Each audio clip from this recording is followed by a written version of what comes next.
Good day, everyone. So, in this recorded discussion, we will continue our lesson on the poem To an Athlete Dying Young. So, in our previous meeting, we began exploring about the literature of Europe as well as the famous authors of European literature. So, today, we will continue analyzing the poem and look more closely at its message and meaning. So, are you all ready? Okay, I hope you're all ready. So let's begin with the poem To an Athlete Dying Young by A.E. Housman. So the time you won your town the race, we cheered you through the marketplace. Men and boys stood cheering by, and home we brought you shoulder high. Today, the road all runners come, shoulder high we bring you home, and set you at your threshold down, townsman of a stiller town. Smart lad to slip betimes away from fields where glory does not stay, and early though the laurel grows, it withers quicker than the rose. Eyes the shady night has shut, cannot see the record cut, and silence sounds no worse than cheers after earth has stopped the ears. Now you will not swell the rout of lads that were their honors out, runners whom renown outran, and the name died before the man. So set before it echoes, its echoes fade, the fleet foot on the sill of shade, and hold to the low lintel up the still defended challenge gap. And round that early laureled head will flock to gaze the strength is dead, and find unwithered on its curls the garland briefer than a girl's. Alright, so that is the poem To an Athlete Dying Young by A.E. Housman. So how did you find the poem, class? How did you find the poem To an Athlete Dying Young? What do you think it is all about? Okay, so to further understand what the poem is all about, let us analyze it stanza by stanza. So first, in the first stanza, class, the time you won your town the race, we cheered you through the marketplace. Men and boys stood cheering by, and home we brought you shoulder high. So in this stanza, class, you can notice, diba, the speaker recalls the athlete's moment of victory. So he won a race and was carried through town on people's shoulders. So take note, diba, cheered you, ang word at term na cheered you and shoulder high, it symbolizes honor and celebration. And then man and boy, it suggests that the whole community admired him. So the tone is really joyful, diba, and proud. So kaning stanza, class, the first one is it establishes the glory at its peak. So the highest moment of recognition. But notice something here in the first stanza. The poem begins in the past tense. So this happiness is already gone. So now, moving on to the second stanza, class. Today the road all runners come, shoulder high we bring you home, and set you at your threshold down, townsman of a stiller town. So in this stanza, class, the second one, the athlete is now being carried again. But this time, to bury him, or but this time to his grave na. So namatay na ang young athlete. So the road, take note the line nga, the road all runners come, it means death, diba? Everyone eventually reaches it, diba? Everyone will be dead. So mura siya kaning nga road is death di siya ang pasabot. And take note ang term nga stiller town, it means nga the town of the dead or the cemetery. So the repetition also of shoulder high from first stanza and the second stanza, so it links to triumph and funeral. So the same action lang siya, being carried, it appears in both celebration and death. So first time, nag-cheer pa ang mga crowds sa first stanza, but then in the second time, naanay silence kaya namatay naman ang athlete. So in this first two stanza, class, it shows the author Housman shows na how quickly glory turns into mortality. Now the third stanza, smart lad to slip betimes away from fields where glory does not stay, And early though the laurel grows, it withers quicker than the rose. So in this third stanza class, instead of like being sad about the death of the young athlete, surprisingly, ang author is iyang gi-call ang athlete nga smart, diba, for dying young. So, iyang giun nga smart ang athlete for dying young. So, in this word class nga laurel, are you familiar with the word nga laurel?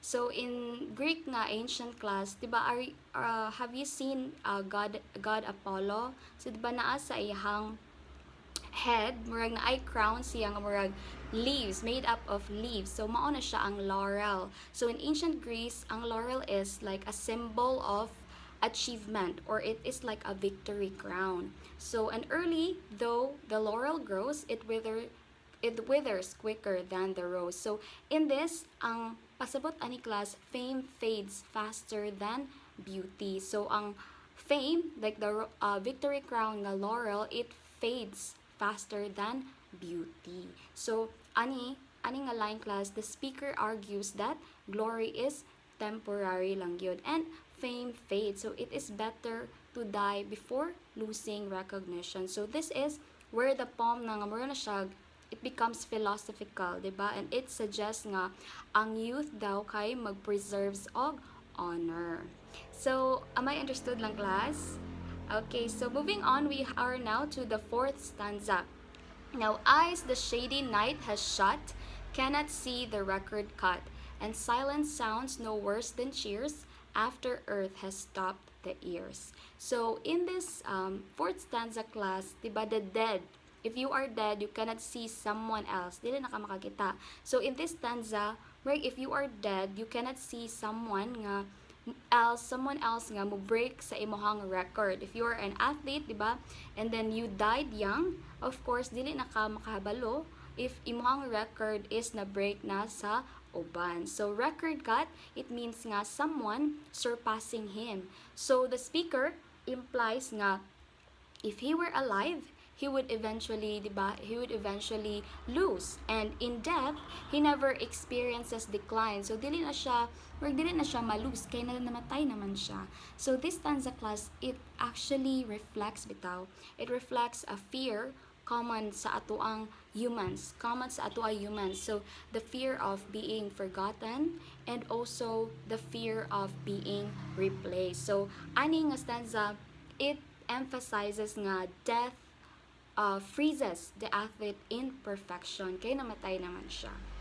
Now moving on to the fifth stanza.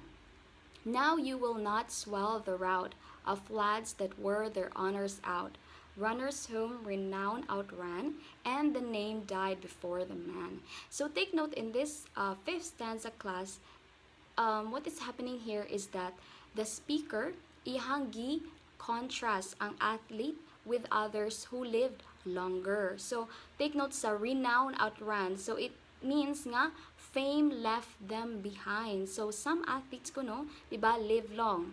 Na, there are other athletes nga, they lived long and then they lost their glory and then they were forgotten before they died. So, in this stanza class, Mershag, it reveals, diba, the poem's core anxiety. So, dili di ay ang death maoy pinaka-worst, but obscurity. So the worst fate in this poem daw class is not dying young, but living long enough to become irrelevant. So mo na siya ang pasabot ani nga stanza. So am I understood with this class? Nasabtan ra? Okay. So now we are to the sixth stanza. So set before its echoes fade. I'm sorry for that.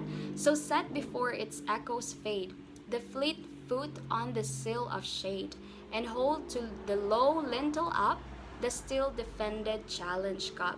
So in this sixth stanza class, the speaker mura siyang nag-imagine bitaw that the athlete entering the afterlife still victorious gihapon ang athlete. So take note the term seal of shade. So it is like in this poem class, it means ang seal of shade mura siyang entrance sa death. And then ang challenge cup nga word, it is like nor siya trophy.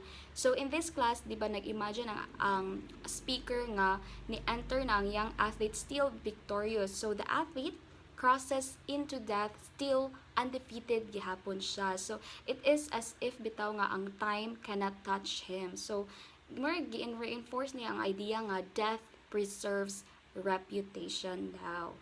And the sixth stanza, I understood the class?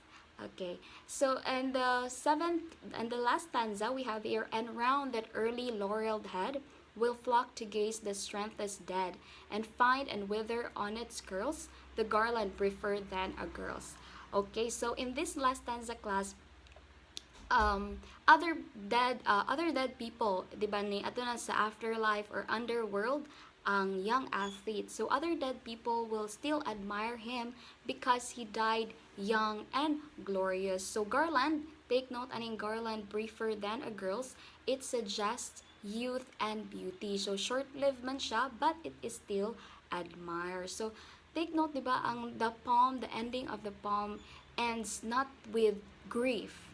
Diba? Dili siya grief, but with with a strange celebration of preserved youth. Kay namatay man og young ang athlete, but still glorious gihapon ang iyang pagkamatay. Murag na preserve ra gihapon iyang honor and glory. So that is to an athlete dying young all about. So from analyzing the stanza or the poem class stanza by stanza, have you understood it further or have you understood it well na? Kaya diba, if you pag-analyze na to, tag makasabot ta og tarong if by stanza. So in this poem class, it actually it encourages us readers to perbitag ang iyahang main theme is that it may be better to die young and be remembered than to live long enough and be forgotten. So muna siya ang gi-emphasize ni Housman or sa author nga death is the only way to escape life's miseries or life's kanang temporariness. So muna siya ang pasabot sa poem. So let's go here to the structure of the poem. So To an Athlete Dying Young by A. Housman class is an elegiac poem. So that is made up of 7 4-line stanzas. These are known as quatrains. So when we say elegiac poem, from the word elegiac or elegy, diba, it is a poem or a song to mourn a dead. So mani siya ang structure. It is made up of 7 4-line nga stanzas known as quatrains. So for the themes class, we have this youth, glory, death, and fear. So these 4 are all linked together through the life and death of this young man and the speaker's contemplation of him. So they talk about youth. It is shown that youth is powerful daw and admired, and also fragile lang yun siya because it is fleeting and temporary lang yun. Also in glory class, our fame or glory, it is temporary lang yun. Even mga heroes and all of those ng mga known or famous ng mga people are eventually forgotten, diba? So that is one of the theme also that is in this poem nga To an Athlete Dying Young. And also we have here the death. So death in a poem is like being presented not only as tragic but also as protective daw. If agatong pagkamatay sa young athlete, it is like more siya na preserve ang iyang pagka-victorious ang iyang honor sa iyang pagkamatay. So it is presented, dili lang siya tragic, but also protective daw ang death. And also, the last but not the least, we have fear. So the real fear in this poem class is not dying daw, but fading. So muna siya, it may be better daw for the young athlete, or it may be better to die young and be remembered than live long enough to see yourself becoming irrelevant daw. So those are the themes that are linked together. We have youth, glory, death, and fear. So in this poem class, again, it raises a difficult idea, right?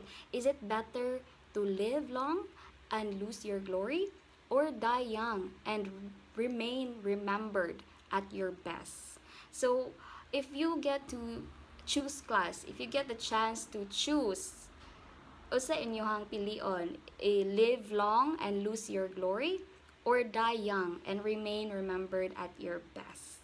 So think through this class and murag i-analyze yung galingon na unsa inyong gusto, live long ba mo or and lose your glory, or die young and remain remembered at your best. So, I hope nga mag-answer po, maghuna-huna po mo class ha, unsa inyong pilion. So, ani nga pong class, ang author is, it doesn't fully answer, di ba? Ang author doesn't fully answer, but Marshall, he makes us question our obsession with fame. So in this world wherein everything is fleeting and everything is temporary, dili gihapon it is inevitable for other people to keep on chasing or to be obsessed with fame, di ba? Nay uban nga they keep on chasing fame even though they know for themselves nga fleeting ra ang tanan, temporary ra ang tanan. So that is the themes and structure of the poem To an Athlete Young, To an Athlete Dying Young. So I hope you've understand the poem, and I believe nga I hope nga na understood ra ninyo class. So do you agree with the speaker's idea that dying young preserves honor, class? Do you agree? Or is the poem truly comforting? Mura pa siya comforting, but on the other hand, mura pa siya tragic, di ba? So, that is the themes and structure of the poem. It suggests that dying young preserves one's glory. So, the athlete, wala na siya nakakita nga ihang fame is ni fade na, kaya namatay naman siya. So, it preserves memory, but life is more valuable. For me, class, life is more valuable than fame man yun. So, lahi-lahi man pud tag perspective, diba? Sa uban, gusto nila, they prefer to die young and be remembered, and other, ganahan po sila nga mo live long and see their glory fading. So, kalahi-lahi man sila. But, for me, life is more valuable jud than fame. So, unsa man ang fame nimo, if namatay ra ka, so wala na kaani sa kalibutan, so wala ra gihapon ang imuhang fame. So that is for me lang. So I hope that you've learned something from just by reading this poem. So it is very reflective, right? So daghang kang mahuna-hunaan about death and life itself. So it is very reflective, and one that is rakagma, you are encouraged to question unsa gyud ang importansya sa life. So now that we're through with the poem, for your application class, here is the glory and memory paired reflection. So for the directions class, pair up with a classmate. So you have to read the statement, is it better to die young and be remembered, or live long and be forgotten? So you have to discuss your ideas for 3 minutes with your partner, and each of you will choose a side and write a 7 to 10 sentence defense of your position on a 1/4 sheet of paper. So include references, class ha, to Housman's poem or other nga mga European literary examples. So are the instructions clear? Are the instructions clear, class? Okay, so here is the rubric. You have to take a look in writing your defense. So content and relevance, 5 points. Organization and cohesion, 5 points. Depth and of reflection, 5 points. And grammar and mechanics will be 5 points. A total of 20 points. Now, for your evaluation, directions on a 1/4 sheet of paper. Write the correct answer for each item. So here it is composed of 10 items, and you have to write the correct answer for each item. And for your assignment, sharpen your pencils and your memory and take a look at your notes and study them for the upcoming midterm examination. So I hope, class, thank you all for listening. I hope that you have learned something and that you learned the poem more deeply. And I hope that in your review and your studying for the final midterm exam, I wish you all the best. Thank you all for listening. And this is Ma'am Jess. Thank you and goodbye. God bless. Thank you, class.